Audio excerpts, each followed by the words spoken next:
The quilt I'm going to make with you today is called Take 9.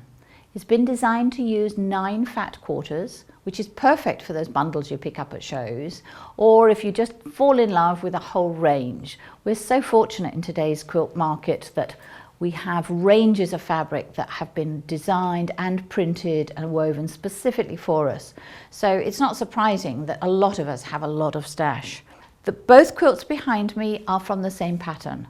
They do end up being very different sizes. You're going to get both sets of sizes in the workshop notes, but I'm going to today cut for the larger of the sizes, which is here on my right.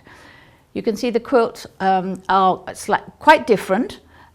This one has been it isn't finished, but the quilt top is made with just 9 blocks and of the Take 9, plus a border, plus the flat piping.